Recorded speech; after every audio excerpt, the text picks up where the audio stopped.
వేరే మతానికి చెందిన వ్యక్తిని ప్రేమించిందన్న కారణంతో కన్న కూతుర్ని చంపేసింది ఓ కసాయి తల్లి. కూతురు ప్రేమించిన వ్యక్తి తమకు నచ్చకపోతే నచ్చలేదని చెప్పాలి, కానీ ఆమె అలా చేయలేదు.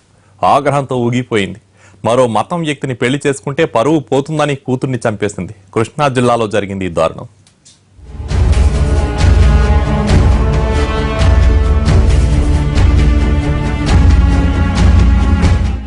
ప్రేమించడమే ఆ యువతి పాలిట శాపమైందా? ప్రేమించినందుకు కన్న తల్లి చేతిలోనే బలవ్వాల్సి వచ్చిందా? ఆ తల్లి కూడా కూతురు ప్రాణం కన్నా పరువే ముఖ్యమనుకుందా? పరువు ప్రతిష్టల ముందు పేగుబంధం ఓడిపోయిందా? పరువు కోసం కన్న కూతుర్నే తల్లి చంపేసిన ఈ ఘటన కృష్ణా జిల్లాలో సంచలనం సృష్టిస్తోంది. ఈ కిరాతకానికి ఒడిగట్టిన ఆ తల్లి పేరు షేక్ బీబీ. వీరులపాడు మండలానికి చెందిన షేక్ బీబీ కుటుంబం విజయవాడలోని బాంబే కాలనీలో నివాసం ఉంటోంది. ఆమెకు 2 కుమార్తెలు. చిన్న కూతురు నజ్మా ఇటీవల ఓ యువకుడితో ప్రేమలో పడింది. ఆ యువకుడి పేరు దీపక్. వేరే మతం యువకుడిని తన కూతురు ప్రేమించడంతో తట్టుకోలేకపోయింది. వద్దని కూతుర్ని వారించింది. అయినా ఇద్దరిని విడదీయలేకపోయింది. వీరి ప్రేమ హద్దులు దాటుతుందని తల్లికి అనుమానం వచ్చింది. దీంతో కుటుంబాన్ని గుంటూరు జిల్లా నర్సారావుపేటకు మార్చింది. అయినా కూతురు వ్యవహారంలో మార్పు కనిపించలేదు.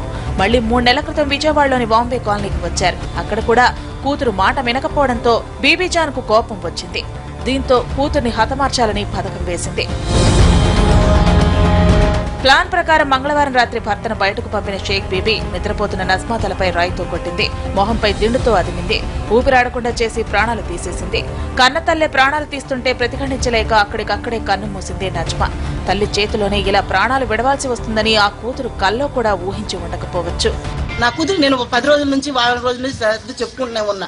కాదు తల్లి, నా మాట ఇను తల్లి, అలా వద్దమ్మా, వాడి పెళ్ళే ఉంది, వాడి పిల్లుంది, వాడు నీకు వాడుకుని వదిలేస్తాడు తల్లి, వద్దంటే నువ్వు నాకు పెళ్లి చేస్తానంటే ఇప్పుడు నీ కూతురు పిలిపిస్తానన్నాడు.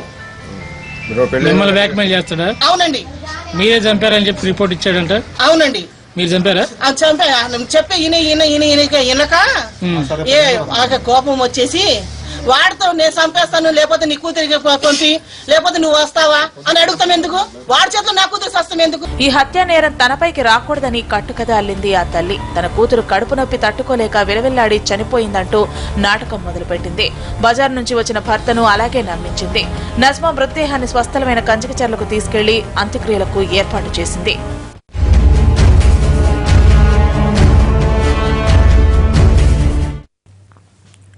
ప్లాన్ ప్రకారం కూతుర్ని చంపేసి కట్టుకదాలిన ఆ కసాయి తల్లి చివరకు ఎలా దొరికిపోయింది? గుట్టు చప్పుడు కాకుండా అర్ధరాత్రి చేసిన హత్య గురించి ప్రపంచానికి ఎలా తెలిసింది? ఎవరికి అనుమానం వచ్చింది? మిస్టరీ ఎలా వీడింది?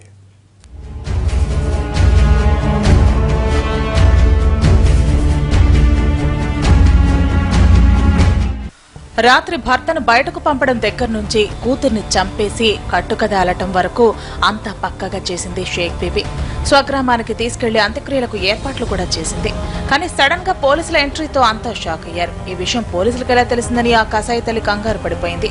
ఎప్పుడు చలాకీగా ఉండే నజ్మా అకస్మాత్తుగా చనిపోవడంతో నిజంగా కడుపు నొప్పేనని అనుకున్నారు. కానీ ఆమె ప్రియుడు దీపక్ కు అనుమానం వచ్చింది. అతను వెంటనే సింగ్ నగర్ పోలీసులకు ఫిర్యాదు చేశాడు. వెంటనే రంగంలోకి దిగిన పోలీసులు గ్రామానికి చేరుకుని విచారణ జరిపారు. నజ్మా తల్లి మాటల్లో పొంతన లేకపోవడంతో పోలీసులకు హత్యనన్న అనుమానం వచ్చింది. నజ్మా మృతదేహాన్ని పోస్ట్ మార్టంకు పంపగా నివేదికలో హత్యనని తేలింది. దీంతో ఆ కసాయి తల్లిని పోలీసులు అదుపులోకి తీసుకున్నారు. మర్డర్ ప్లాన్ తిరగబడ్డ ఆ కసాయి తల్లిలో ఏమాత్రం అపరాధ భావం కనిపించట్లేదు. తన కూతురు వేరే మతానికి చెందిన యువకుడిని ప్రేమించినందుకే హత్య చేశానని విచారణలో వెల్లడించింది ఆ కసాయి తల్లి. కుటుంబం పరువు తీస్తుందని చంపేశానని నేరాన్ని నిర్భయంగా ఒప్పుకుంది.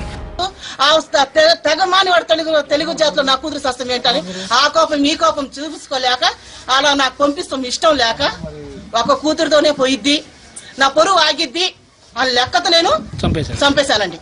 కూతురు చనిపోయిందన్న బాధ అటు తండ్రి మైసూర్ ఖాన్ లో ఏమాత్రం కనిపించలేదు. అతను కూడా భార్య వాదనకే మద్దతివ్వటం విశేషం. తమకు కూతురు ప్రాణం కన్నా పరువే ముఖ్యమని చెబుతున్నాడు ఆ తండ్రి. బ్లూ ఫోటోలు తీసాం, అది ఇదే అని టార్చర్ పెడతాం వల్ల దీనివల్ల జరిగింది. ఎవరు బ్లూ ఫోటోలు తీశారని, బ్లూ ఫిల్మ్ తీశారని చెప్పి టార్చర్ అతనే చూపించాడంట సార్, అతనే చూపించాడంట. బీచ్కి వెళ్ళారు వీళ్ళు, ఇది జరిగింది. నేను కొట్టాను, నేను అప్పుడు గుట్కాకి వెళ్ళా. ఏందమ్మా ఏందా అంటే నేను కొట్టాను చంపేశాను అంది. బీచ్కి తీసుకెళ్ళాను, ఫోటోలు తీశాను, నా ఫోన్లో ఫోటోలు ఉన్నాయి అని చెప్పి తనే తీసుకొచ్చి తల్లికి చూపించాడంట. ఏంది మరి నువ్వు ఇట్లా చేస్తున్నావు, మేము కేసు పెడతామని మా వాళ్ళు అన్నారు. కేసు పెట్టుకోండి, మీ ఇష్టం, మీరు ఏమైనా చేసుకోండి, మీరు ఇంకా పోతే నా ఫోన్లో ఫోటోలు ఉన్నాయి, నేను పోతాను అని అన్నాడంట. మరి ఏం చేయమంటావు మమ్మల్ని అని చెప్పి ఆమె ఒత్తిడి చేసిందంట. ఆ అమ్మాయి కొంచెం ర్యాష్గా మాట్లాడిందంట. దాని మీదగా నేను కొట్టాల్సి వచ్చింది, కొట్టాను నేను అంటుంది. తమ ప్రేమ గురించి తెలుసుకున్న నజ్మా తల్లి పెళ్లికి అభ్యంతరం చెప్పలేదని, కానీ చివరికి ఇలా చేస్తుందని కల్లో కూడా ఊహించలేదంటున్నాడు నజ్మా ప్రియుడు. ఇంట్లోంచి వెళ్ళిపోతే వాళ్ళ అమ్మ నా సాయంతోనే 2 సార్లు వెళ్ళిపోతే తీసుకొచ్చాం. ఆ 2 సార్లు ఆ అమ్మే అన్నది, నన్ను బతకనీరు ఇంట్లో ఉంటే హెరాస్ చేస్తున్నారు, చంపేస్తా అంటున్నారు, ఆల్రెడీ అటెంప్ట్ చేశారని చెప్పి గొంతు మీద కూడా ఘాట్లు అయినా చూపించింది. అంటే ఎంత కాదన్నా ఎలా చంపుతారు, ఏం చేస్తారులే, బయట ఊర్లో ఎక్కడ ఉంటావు, ఈ ఫ్రెండ్ వాళ్ళ ఇంట్లో ఎక్కడ ఉంటాను అంతే, వాళ్ళ ఇంట్లో వీళ్ళ ఇంట్లో ఎందుకు, ఎక్కడ ఉంటావు, హాస్టల్లోనే ఉంటాను, ఎందుకు ఇవన్నీ అన్న.